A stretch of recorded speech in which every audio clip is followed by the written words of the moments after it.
Well, this entire saga of the Rafale deal has personified an age-old problem. India's defence forces have suffered due to politics, especially over procurement.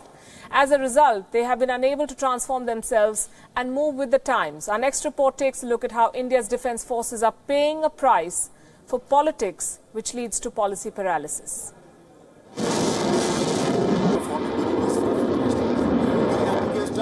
The Rafale is a world-class aircraft.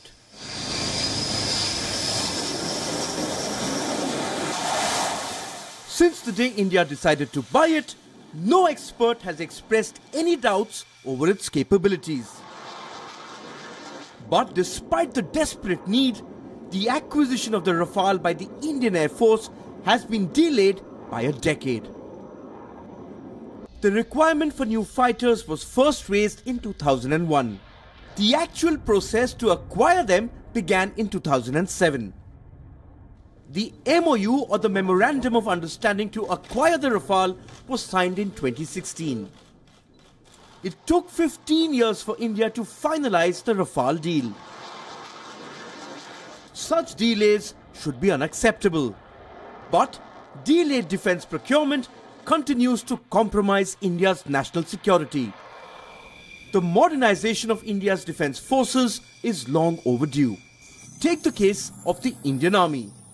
According to a report, nearly 70% of their weapons are outdated. Last year, a senior general made major revelations to a parliamentary committee.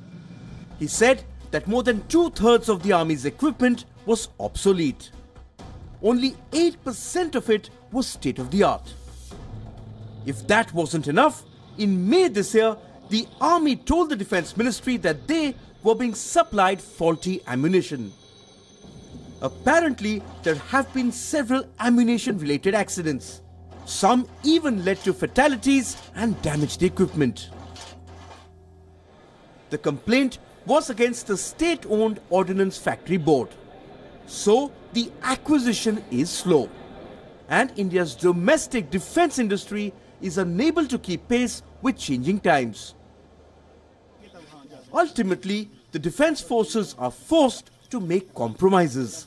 This dangerous trend hurts India's national security, as adversaries continue to rapidly modernize their militaries.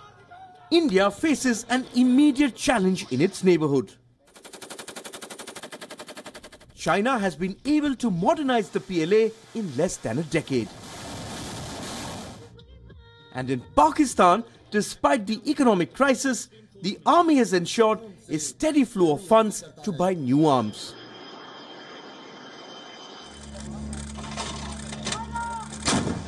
But in India, the ghost of the Bofors scandal still continues to haunt every major defence purchase. The time has come for India to insulate its defence purchases. The list of demands continues to grow. The Indian Navy wants to buy 57 fighter jets for itself. The Army wants new infantry combat vehicles and assault rifles. The Air Force is still not operating at its full strength. It wants to buy another 114 modern fighter planes to fill in the gaps. Bureau Report, Wion, World is One.